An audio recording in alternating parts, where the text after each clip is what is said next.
Dear viewers, welcome to IIFL Markets YouTube channel. It is a pleasure to host Mr. Vinod Kumar, CEO Subex Ltd, a company that is pioneer in the space of digital trust. Welcome, Mr. Kumar, and congratulations for closing Q4 with increased growth and profitability despite the challenging pandemic period. Thank you, Shweta. Pleasure to be here. So to start with, sir, I would just want to understand that a lot of work has been done over the past few years at Subex to clean up the debt overhang and issues with the acquisitions also. And Subex has also rejigged and realigned its product portfolio to have a managed services and SaaS offering to meet the changing demands of the product environment and telecom operators. Please throw some light on the changes and how it has improved the company's positioning in the marketplace. Sure. So with respect to the debt aspect that you mentioned, that is something which we addressed maybe a couple of years back, because we started that process right from 2012, and by 2018, by and large, it was addressed.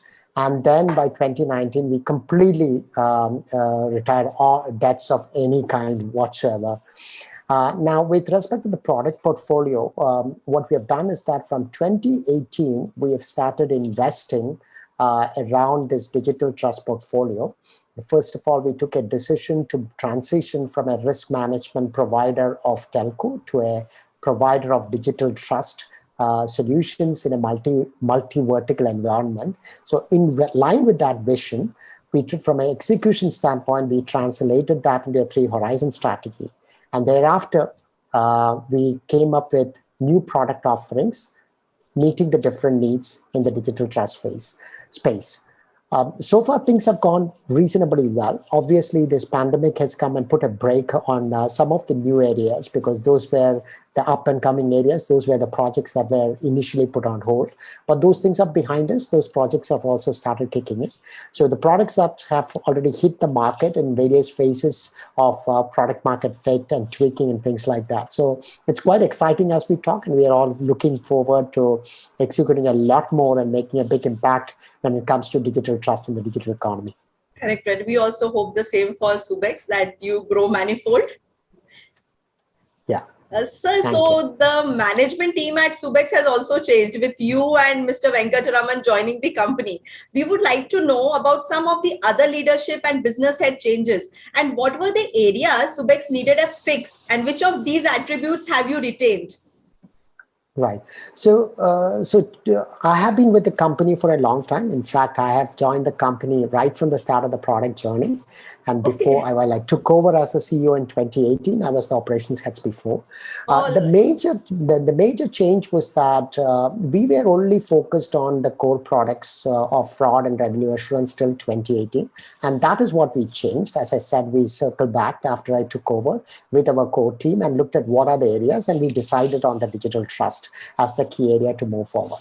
Now, in line with that, we had to augment our team because, as I mentioned, there were many changes that we applied. One is transition from a risk management portfolio to a digital trust portfolio, moving from a telcos alone as a vertical to go after to a multi-vertical. So that was a change. And then from a business model change, from a license-based model to a subscription or the SaaS-based model, that was a change. And now as we talk along, we are even transitioning from a product to a platform organization. So there were many changes. And along with these changes, we had to bring in the right talent. So some of the key things as a talent we have brought in, from the management side, we brought Shankar back as the COO. So Shankar was again with the organization for a long time. So he went out and we brought him back as the chief operating officer. So Shankar knew this, and he has worked with in between, he worked in the SaaS space. So we got that expertise into the company. We also recently got the CTO, and the CTO has come on board, and he is also looking at from a technology standpoint, what is the right technology stack that we have to build? Because, when we make the transition to a platform, there are a lot of things that are changing in the organization, changing world over, right? And probably taking a cue from these technology companies, the digital, the scalers, the hyperscalers, they have been able to hyperscale because of and the backing of the technology, which is cloud native, light weight, loosely coupled architecture, which enables them to put solutions very, very quickly. And if it does not work, they can easily rip it off and then move on very quickly. So from a platform journey, we had to bring the right CTO. So CTO is spearheading that whole journey from the platform standpoint. The other thing we also have to significantly build was the AI capability. So we created the AI labs, and we have got a very strong AI team, which is helping all our product portfolio, because all our products have a lot of AI embedded into it. So we have brought in a lot of talents in the specific areas which we are focused on. And as we talk, we are now adding people around new areas like security, the identity analytics, the sales and business development teams going after the new segments. Those are getting added. So as we move along, started opening each new fronts on different verticals, we are adding the required talents there. So you mean to say technology and talent both is at the forefront for Subex, right? Obviously. In fact, my focus as we talk is to create a much larger impact to all the stakeholders in the space of digital trust by bringing the right tech and talent together. Correct. So like, as you said, your 3 horizon strategies. So let us, go through these one by one. So I think first horizon is the traditional business, which is focused on risk management for its telecom clients. So do we believe this could grow at or above industry rates? Okay, so the Horizon 1 is what we currently, you're right, and that's a core portfolio that we have. That is where bulk of our revenues are coming. Having said that, a lot of innovation is happening there as well, because, in the telco space, we are seeing 5G coming and a lot of digitization is happening. So in line with that, we have to do a lot of, advancements by embedding more and more, AI and ML into our products. So that is happening. Coming to the growth aspect of Horizon 1, the market is growing maybe 5% or maybe at flat in here. If you look at the next 5 year, it will be growing about 3 to 4%, but relatively flat. So therefore, the growth that we will have in H1 will primarily come from grabbing more market share from the competition, because these are technologies which have been there for a long time. Some of them are competitors, some large, some small. There is a lot of inbuilt system as well. So as they move into the new wave of 5G and IoT era, some of these technologies will have to be upgraded, and that is where we see an opportunity to grab more market share. So that is where it will still grow, but it'll be grow probably at 10 to 15% is what we are looking at, that product portfolio growing. We have also expanded our product portfolio there by adding a few components. Those would be they're kind of 5G oriented things. So put together, we have a good blend of existing products, the new versions of the existing products, and we have also added a few more niche products into the thing to support the 5G journey for the telcos. So for the traditional business, you mean to say 10 to 15% is what you're looking at? That's correct. So coming to Horizon 2, which is being a very high growth area with focus on Internet of Things, as you said, IoT is the focus, security and analytics. Will you be making significant investments in this segment? Obviously, yes. We have close to about 100 people already in that area, and as you rightly said, that's a significant growth area for us, albeit from a small base at this point in time. The reason is that the market is also growing in multiples. In fact, the market is growing in 15 to 20 times. So that's from $100 million, it will soon get to about $2.5 billion the market size. So we want to grab a part of this market expansion, huge market expansion that is happening. We are playing in the IoT security space, and we have also started expanding that to the OT side. So if you add the OT side, it's growing even much faster. So I think those are real growth areas for us. So we have taken a pole position with the technology side. Now it need to be sort of augmented with the right amount of business development and the marketing. And when the timing is right, we will go ahead and make those investments so that we can emerge as a major player in that space. Correct. And lastly, coming to Horizon 3, which is identity analytics and automated anomaly detection offering. What is the long-term potential in this segment? Oh, these are huge. In fact, those are even much larger space than the Horizon 2. And that was a clear chosen decision from us because we didn't want to expand our existing portfolio, just our existing portfolio to new segments. We wanted to log into areas which have got a long runway for us to grow. So identity analytics, for example, is a 25 billion market. It's a very large market. A lot of players are there. In that, we are working in one specific area, which is primarily looking at how can we solve identity analytics, particularly when it comes to e-commerce and fintech related segments, leveraging the telecom data along with other data. So that's what the use case that we are working with. We have launched currently in Indonesia, where we have got a coverage of about 80% of the population, meaning we are able to run identity analytics for 80% of the population in Indonesia. The next country that we will be launching in is in Nigeria. We already secured the first customer there, but the full-fledged launch is planned during the course of this quarter. Subsequently, the third country that we have identified is India. So we will start expanding because, while the technology, the core technology is the same, there are local dimensions that we will have to address with. Like, for example, if you look at India, we should be able to integrate with all the systems like license, the Aadhaar, or different kind of identity systems that we have. So there is a lot of localization that need to be done. The core technology of detecting AE, KYC, or the photo detection or the verification, those are all in place. It's just that the adjustments that need to be done with the local market, that is what we are doing. The second is the partners. We also need to have the partnership with the right data aggregators like the telcos, etc., which also takes time. Even though we have good relationship, we have to agree on the business model, etc. So we are carefully expanding into those areas. So that's what with respect to identity. With respect to anomaly, we have taken a decision to roll that into Hypersense, which is our new augmented analytic platform. We thought that that is a smarter way to take that particular use case to the market. So we have sort of taken a decision, it's a pivot that we have taken, that instead of taking on a standalone as a product offering, we are going to roll that into the Hypersense offering that we have just launched. Okay. So, and with the host of, e-commerce and these fintechs coming up, I think this segment is up for, scaling.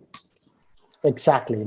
Because you see, the identity in the digital space is a large problem. In the simple sense, what we are talking about is how do you ensure that when you have a digital transaction, the person on the other end is indeed the person that you think it is. So, in simple sense, it is that.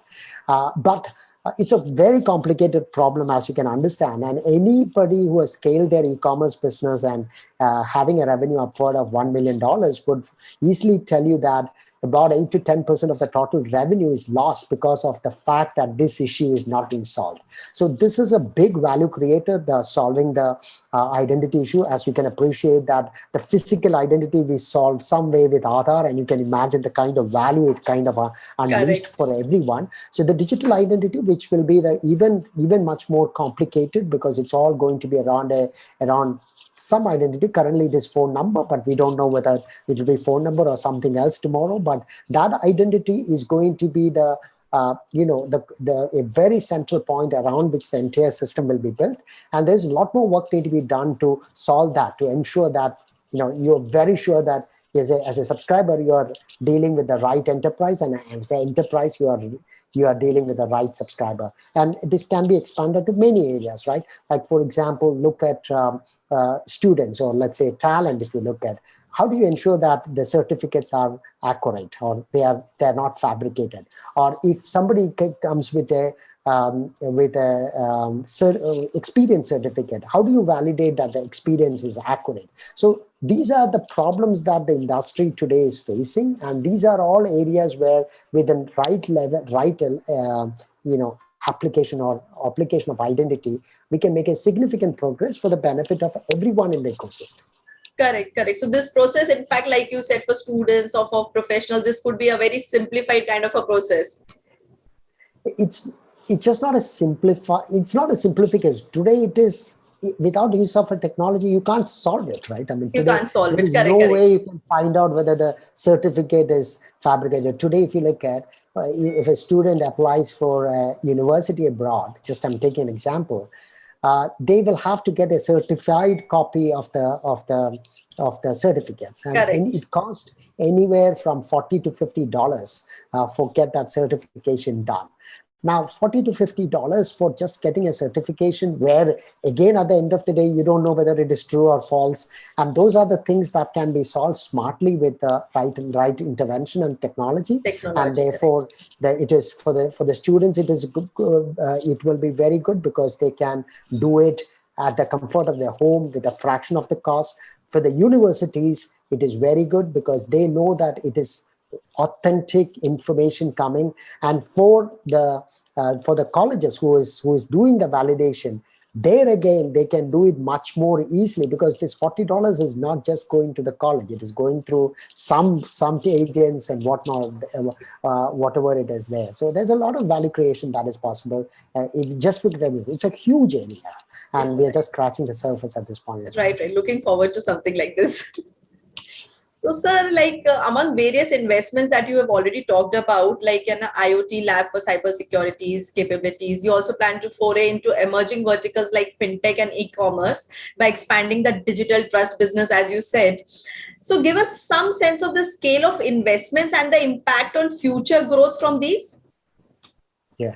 So our plan is this year to invest to the tune of about $5 to $6 million around these new areas, and most of the investments this year will go towards the business development side of it, because on the technology side we have already invested in the last 2 years, and the technology is to a point where we are already engaging the customers and deriving value. So if you look at IoT security, for the last 2 to 3 years we have been spending quite a bit on building the ecosystem. We also invested a lot on building the infrastructure, the honeypot infrastructure, which is giving us a lot of threat intel. Today, we have deployed almost about 4,500 devices in about 60 to 70 locations around the world. And this infrastructure is getting hit about 8 to 9 million attacks a day. And this attack is there are a lot of new attacks, and those new attacks, we convert that into a signature, and that becomes the core of our thing. So the threat intel around some of the new areas like IoT and OT is what is giving us the leg up when it comes to some of the people who do not have the capability. We have also started giving this threat intel to carefully chosen research institute and others, not from a monetization, but more from expanding the research, because if they use our honeypot and do the research, those threat intel also, we will be benefited by those threat intels as well. So from a technology standpoint, the investments have already been done. Of course, it's on a constant basis. We have to keep on investing on the threat researchers and things like that. But we are sufficiently there to engage and provide value to our customers. The most of the investments this year will go towards ramping up our business development and sales reach out and the sales reach out in the marketing areas. That's where this investment will go. Correct, correct. And so it seems like you have a very sticky revenue model. How much of your business is annuity in nature, and what is your typical customer retention? Can you also elaborate on how this will change over time and the potential impact on profitability? Okay, so with respect to our core revenue, which is predominantly a part of our overall revenue, but 95% plus comes from our H1. Now, if you look at the H1 revenue, these are primarily engagements with large telcos, and telcos are probably one of the largest enterprises you will find in their respective countries. So, and when they buy these systems, and these systems typically have a lifetime of something like minimum 5 years, ideally 10 years. I've not seen a lot of cases where within about 7 to 8 years, if they even look at a change in the system. To that extent, it is quite sticky. And from a revenue model, what happens is that of our 100% of the revenue, about 70% is coming as an annuity. Just about 65 to 70, it depends, it changes from year to year based on how the new projects that we get, but there about 70% is what we get as a annuity. And these annuity have two components. One is the maintenance revenue, and the second is the managed services revenue. And that's how we are there, how our revenue is profiled. Now, all the new areas we are engaging with customers on a SaaS basis or a subscription basis. That means it's a monthly service charge they will have to pay us, and that's so you look at security, identity, everything. It's on a subscription based basis, and there, in addition to the large enterprises, we also are going to support small and even very small enterprises, right? Because it's kind of a pull based thing. And like if you look at identity, any e-commerce company will want to have a onboarding solution, and therefore they may not be very large. Even if they have to do 10 transactions, they need to have an onboarding solution. Right. So but their sales is also very different, right? It is they reach us and they sign up through an internet and they start using it. It's that kind of API based thing. So in those areas, it is quite possible that the churn will happen, because some businesses may not survive after some period, because there's a lot of churn in the business number of customers itself. So those are part of those will be some of the dimensions of the new business. It's too early for us to profile any of those things, because our volumes are not there to take any view at this point in time. But we have, when we look at the models of SaaS businesses, you find that particularly as you start engaging the low end of the pyramid, the churn is a natural phenomena. The idea is the churn could happen because of different things. One is that the customer himself goes out of business. The other thing could be that they found a better technology. And now that is where I think we need to look at is, if they are churning because of better technology, that's a problem of concern. But if it's churning because they are not able to support the business, that's a part of the BAU kind of thing. So a lot more we have to figure out a lot more things as we go through that journey, but we are just in the starting phase. Right. So if you could also, talk about some of your future investments in newer areas like digital trust and AI, ML, deep learning, anomaly, or obviously you've spoken about, and how will it be differentiated versus peers? And also, who's your biggest competitor? Okay. So that's a good question, because one of the key things that we looked at is that where we are as an organization, it's important for us to come up, when we come with a solution, what is the moat, or what is the differentiating point, and how strong is that differentiating point? Can somebody tomorrow come up and replace us, kind of thing, right? So that's an important consideration. So if I look at identity, now, our identity solution is based on the premise that 1/5 of the global telecom traffic passes through our platforms. And we have access to telecom data in over 90 countries. And it becomes easy for us. We don't own the data, but we have access to the data through our telco customers. So it becomes easy for us to go to our telco customers and say that, telco customers, this is a value thing. You have this data. This is a good way to monetize the data. And by the by, you don't have to do anything, because all the data is already there in the platform. So as soon as we have an agreement, we have agreed, we can start immediately. Unlike somebody new coming in, first getting to telcos is not easy. Even if they get an understanding with telcos, getting the data out of the telco is such a difficult thing, because it's not that easy. We are talking about huge volumes of data, and why should they do that? So this is the advantage that we have, which with many of the other companies will find it difficult to have. And we have built our identity solution based on that advantage, which is sustainable. It's not something which somebody can come and easily take that advantage away from that. Let's look at the security thing. In the security thing, one of the key things when it comes to security, you need to know the device you are securing before you can secure. So in the case of cybersecurity, typical our IT security, what are we trying to secure? Servers, laptops, desktops, and it is the size and shape of it by and large. So it's only so many things. There could be different brands, but by and large, it remains the same. But if you look at IoT or OT, there are plethora of devices. Cameras, drones, I don't know what all, fridges, anything you're connecting to internet is an IoT device. Now, if you want to really secure these things, you need to understand each of these elements. Otherwise, you wouldn't be able to secure it.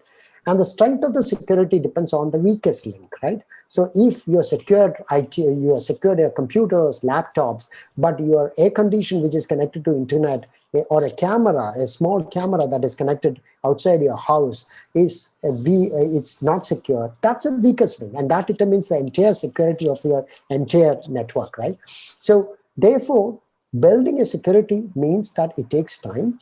And what we have done for the last 2-3 years is that because we have played with all these IoT devices, as I told you, we put about 4,500 devices.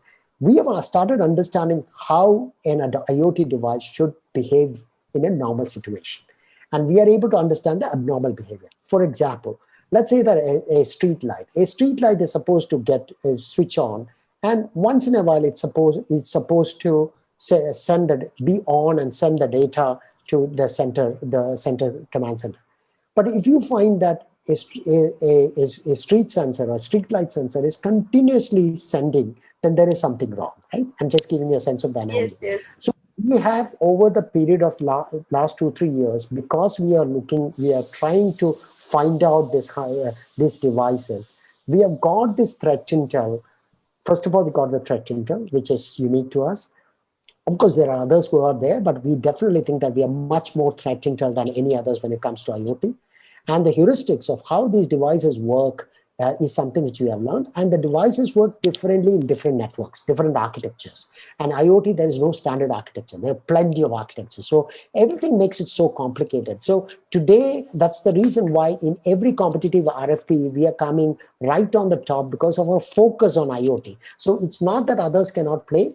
Others can have a theoretical idea of how to go about it, but some of these things will take time, and we have a head up of maybe about 2 years. It's not that others will not catch up, because it's a very big growing space. So all the prominent IT security players will also move in here. But at this point in time, we have an advantage. And if we can play with this advantage and grow the scale, that will be quite a sustainable advantage that we were building for Right, ourselves. sir. So everywhere that we have looked at, we have tried to build this differentiator.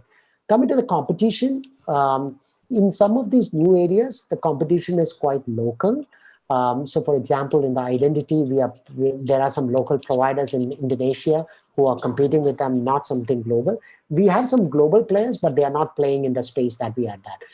It is slowly emerging. You will find many such players coming in, but it's early days. When it comes to our security offering, there are very small players in the area. So, for example, Nozomi is a company in the OT space.